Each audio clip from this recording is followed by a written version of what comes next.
So let's paint the scene. You're on one of those wonderful discovery call things that most of the online consultants like doing these days. You kind of like the idea of what they're offering, but you go into the call fairly sure that you're not going to buy the thing. Don't look so shocked, consultants, you know this happens. Not talking to you right now, shush. So you go into the call pretty sure that you're not going to buy the thing, but hey, it looks really cool, and maybe if you think it can really help you, that's something you would consider.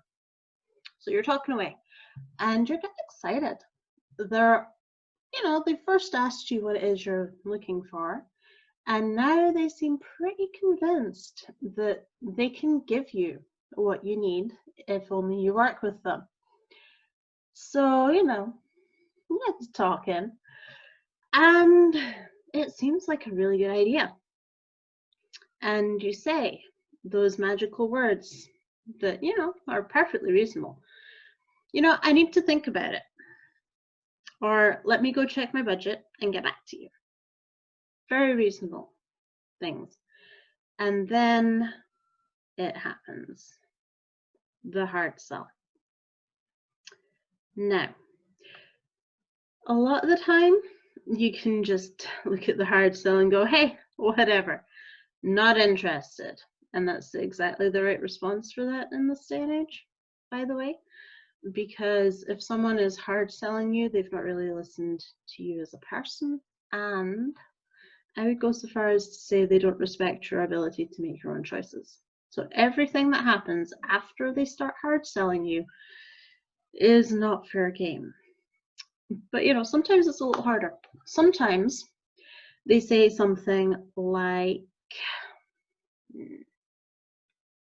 if you were really committed to making this change, then why would you deny yourself something that's, going to do it for you? That's going to take you to that next level. Are you sure you're going to pass this up? Or another of my favorites. We could just, if you really want to send a strong signal to yourself that you're serious about this, I think we should sign a contract just now. Even if you don't pay till we actually start working together in a few weeks, let's get something on the books. Let's make that commitment. Guys.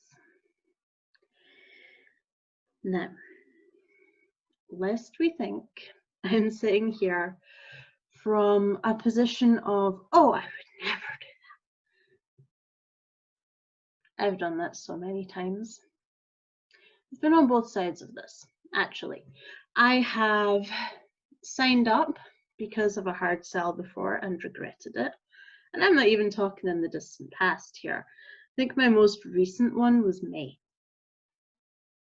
Yeah, so I've been on that side of things. I've also, because I've been in business a long time, I have done some of the more pressure sales tactics. They never sat right with me, and I don't know, I think I give out a different sort of vibe because they never really worked particularly well for me either.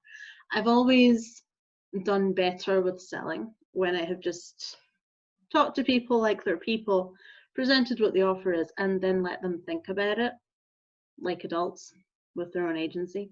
But hey, that's my mileage here. I understand why people do it, and especially if they're not otherwise good at sales and selling, or if they are that little bit desperate to bring money in that week, which, it happens. It's not good, but it happens. I'm not here preaching. I have been there on both sides. But let me tell you what it is like as a client and why this is quite so dangerous, especially in coaching, because, for all however you want to put this, coaches deal with things that are more to do with emotions, the heart, sometimes mental problems, things that go deep, sometimes trauma. Whereas, the best one in the world, a web designer is not going to be able to pressure you into a website by pulling on your believe in yourself button. I mean, we can, but it's a harder sell, as it should be, because no one really needs a website. That's a rant for another day. I could go on. But today's rant is about what happens when a coach goes ahead and talks to you and listens to you and says, hey, this thing I'm doing is the thing that will help you, without fully understanding the problem and without really being sure that they can help. Because frankly, my guys, that's unethical.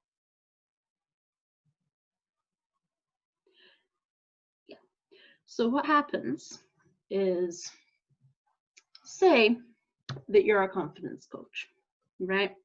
Say what you do day in and day out is help people that, were good at things but had a knock or two to their normal way of doing stuff and they hit a bit of a slump.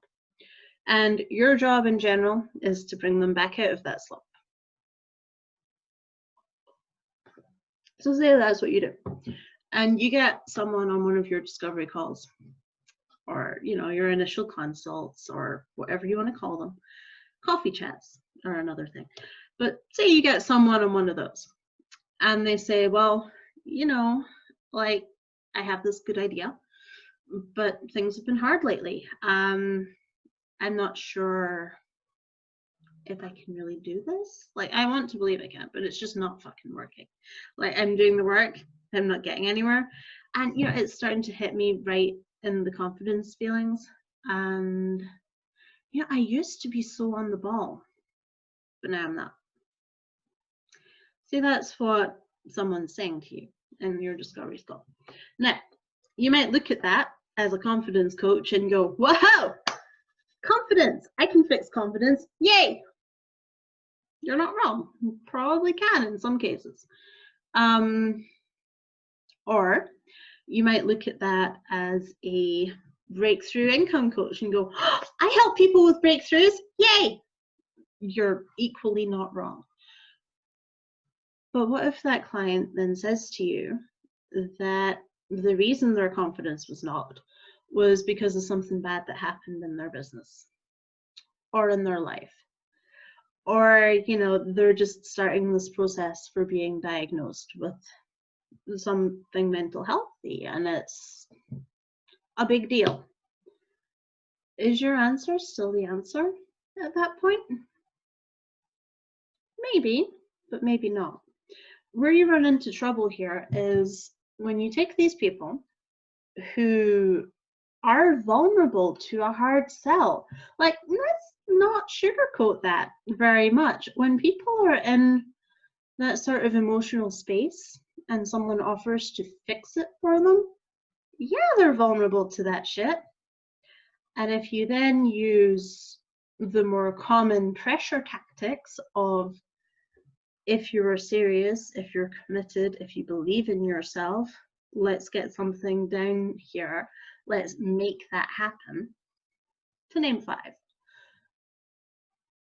They're especially prone to those because they really want to be the sort of person that can commit. They really want to believe in themselves. They really want to show up for themselves in that way and make a difference. What these tactics don't take into account is that there are many reasons that go into someone not doing well, even temporarily, even if they have before. And that sometimes a coach is not the person to go to. Now, it's my firm belief as a coach, as a business owner, as someone that very much wants to now go back to school and train in psychology, that there's an ethical question here. If you're looking at these things and you suspect that, mental health might be involved, and you're not trained in therapy, then you cannot be the only solution for this. You might work well if they are also going into therapy. You might be able to help with a lot of things. But if the underlying issues still need to be addressed, and that is not what you do, you have no business pressure selling them, because they will cave. And they will do their best. Sometimes. Other times they might not do their best. That happens too. But if they enter into it in good faith, they'll do their best. And they're going to be scared in their heart because of those buttons you've pushed, to then turn around a little later and say, hey, I can't do this. I'm not able to make this work. I need to stop. I can't afford this. I thought we would have results by now. The temptation when that happens is to say, well, no, we have a contract. We agreed to do this together. Are you sure you're putting in the effort? Are you trying hard enough? Because if we don't consider any other reason for these problems to be happening, and we're so sure of ourselves as coaches that this will fix the stated problem, when it doesn't fix the stated problem, then we're quite quick to blame client effort. As an industry, we just are. It's a bit disingenuous though, don't you think? Because if you look at it, there's always signs that people aren't ready for what you're doing. The type of help they need is maybe someone else's first. That, you know, perhaps they might need you at some point, but until they deal with what's going on inside, there isn't a lick of difference you can make. And I think we owe it to those clients and to ourselves to say no before we ever begin. And if we begin without knowing, without seeing it till we get in a little way, that's when we need to gently part ways. There can be no more of this pressuring to join, because if you don't believe in yourself. What a load of bullshit. There can be no more, hey, let's make this work, even though it's already not working, and if you just try a bit harder, I'm sure you'll get there, because that's not right either. What I believe, what I've believed for a long time, is that people are good. People do try. Sometimes it doesn't work. And we shouldn't be shaming people when it doesn't work for them. We should be quite curious about why it doesn't, so that we don't put people into that sticky, horrible place again. Now,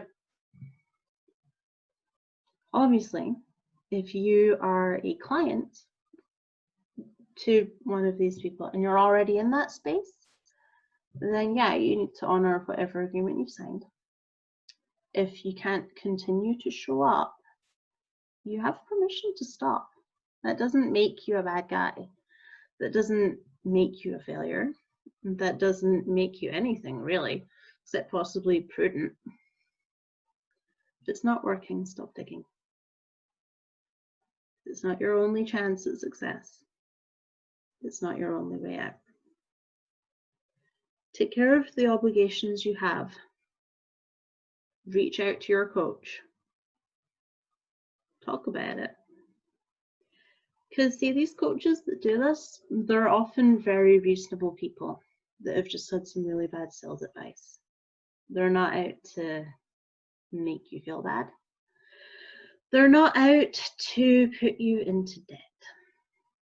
They're not. In fact,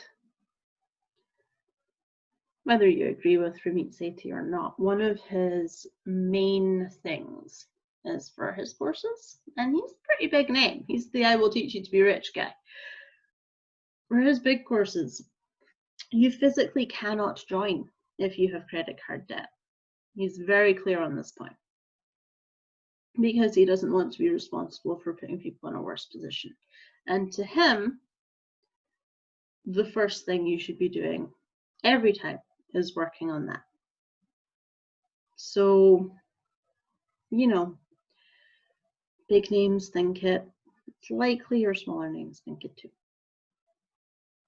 And just to close this out, I will say that at my company, which I'm calling Sales RPG just now, frankly, because I couldn't think of a better name,